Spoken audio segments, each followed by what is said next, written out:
Election commission میں foreign funding case کی جو سماعت تھی اس میں آج ایک بار پھر پاکستان تحریک انصاف نے التوا کی درخواست کی اور اپنے جو وکلاء ہیں ان کی مصروفیت کو بہانہ بنایا۔ تو یہ پہلی دفعہ نہیں ہے۔ 4 جنوری کو جب سے ہمیں اسکروٹنی کمیٹی کی رپورٹ ملی ہے اور جب سے یہ التوا کا سلسلہ جاری، تو جب الیکشن کمیشن میں تقریباً 70 ہیئرنگز ہوئی تھیں پچھلے 7 سالوں میں، تو کم از کم 2 درجن دفعہ پاکستان تحریک انصاف نے مختلف بہانوں پہ تاخیری حربے استعمال کیا اور التوا کی درخواستیں کی، جو میں سمجھتا ہوں کہ قابل مذمت ہیں، کیونکہ الیکشن کمیشن نے خود اکتوبر 10 2019 کو اپنے تحریری فیصلے میں یہ لکھا ہے کہ تاریخی تاخیری حربے استعمال کیے گئے ہیں۔ تو میں یہ پوچھنا چاہتا ہوں کہ اب نہ صرف تاخیری حربے استعمال کیے جا رہے ہیں بلکہ نئی درخواستیں بھی جمع کی جا رہی ہیں، اور یہ وہ درخواستیں ہیں جو اس سے پہلے بھی جمع ہو چکی ہیں، یعنی کہ تمام ریکارڈ کو خفیہ رکھا جائے اور اکبر بابر کو اس کیس سے علیحدہ کیا جائے۔ اب مجھے سمجھ میں نہیں آتی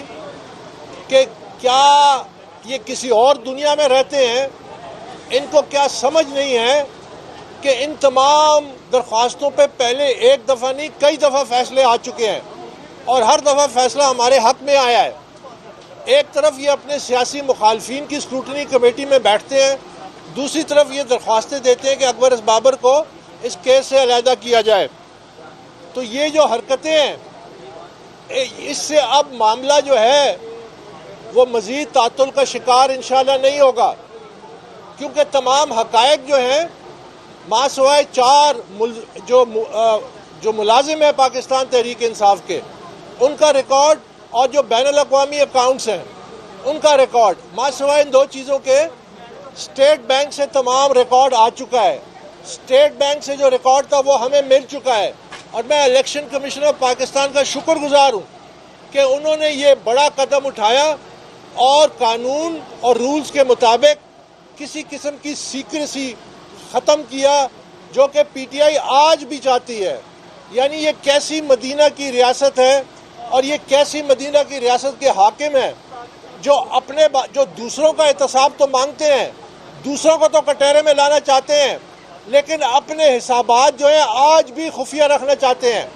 تو میں ان کو یہ کہنا چاہتا ہوں کہ پانی اب سر سے گزر چکا ہے، پانی سر سے گزر چکا ہے۔ جو حقائق سامنے آ چکے ہیں یہ ایسے حقائق ہیں جو اسٹیٹ بینک کے ذریعے حاصل ہوئے ہیں، اس میں کسی قسم کی کوئی شک اور شبہات کی بات نہیں رہی۔ 7.5 ملین ڈالرز غیر قانونی فنڈنگ اس ریکارڈ میں آ چکی ہے، تقریباً 1 ارب روپے کی غیر قانونی فنڈنگ سامنے آ چکی ہے۔ اکاؤنٹس کو جو چھپایا گیا ہے درجنوں کے حساب سے، وہ تفصیلات آ چکی ہے۔ اب جو چیز باقی ہے وہ یہ ہے کہ جو اسٹیٹ بینک کا ریکارڈ ہے اور جو بقیہ ریکارڈ ہے اس کی ہم جانچ پڑتال کر رہے ہیں۔ ہم نے تفصیلی رپورٹ مرتب کر دی ہے۔ جو ہی یہ بقیہ جو فورینزک ایکسرسائز ہے یہ مکمل ہوگی تو ایک تفصیلی رپورٹ ہم الیکشن کمیشن کو اگلی پیشی میں جمع کرائیں گے، اور نہ صرف رپورٹ جمع کرائیں گے بس اس میں آئندہ کا لائحہ عمل بھی دیں گے۔ میں یہ کہنا چاہتا ہوں کہ اب یہ کیس فیصلہ کن مرحلے میں داخل ہو چکا ہے، اور انشاءاللہ ہمیں پوری امید ہے کہ فالس ڈیکلیریشن جو کہ عمران خان صاحب نے کی تھی، جس میں انہوں نے کہا تھا کہ اس کی پارٹی میں کوئی پروہیبٹڈ فنڈنگ نہیں ہے، ہمارے یہ اکاؤنٹس ہیں، ہم نے کسی قسم کی کوئی غیر قانونی فنڈنگ میں شامل نہیں ہے، وہ تمام حقائق اور فیکٹس کی بنیاد پہ ریکارڈ سامنے آ چکا ہے۔ تو اب انشاءاللہ الیکشن کمیشن سے ہمیں یہ توقع ہے کہ یہ ایک واحد ادارہ ہے جو پاکستان کی سیاست کو ٹھیک کر سکتا ہے۔ جیسا کہ ڈسکا کی الیکشن میں، بائی الیکشن میں جو ریگنگ ہوئی، بلدیات کے الیکشن میں ریگنگ ہوئی، جو اس میں انوالو تھے بیوروکریٹس، اگر ان کے خلاف قانونی کارروائی کی گئی تو انشاءاللہ شفاف الیکشن بھی ممکن ہے، کیونکہ یہی ڈیٹرنٹ ہے، یہی طریقہ ہے انصاف کو لاگو کرنے کا۔ تو آج انشاءاللہ ہم فارن فنڈنگ کیس میں ایک فیصلہ کن مرحلے میں داخل ہو گئے ہیں اور ہمیں پوری امید ہے کہ مارچ میں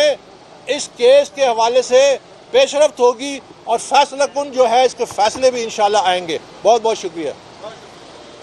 YouTube پر گوگلی نیوز دیکھنے کے لیے youtube.com کی سرچ بار میں googly news T V type کریں. گوگلی نیوز کے پیج پر سرخ رنگ کے سبسکرپشن والے بٹن پر کلک کرنا نہ بھولیے. YouTube پیج پر اپلوڈ ہونے والی ویڈیوز سے باخبر رہنے کے لیے بیل آئیکن پر کلک کیجیے. آپ کو ہر نئی ویڈیو کے بارے میں نوٹیفیکیشن موصول ہو جائے گا.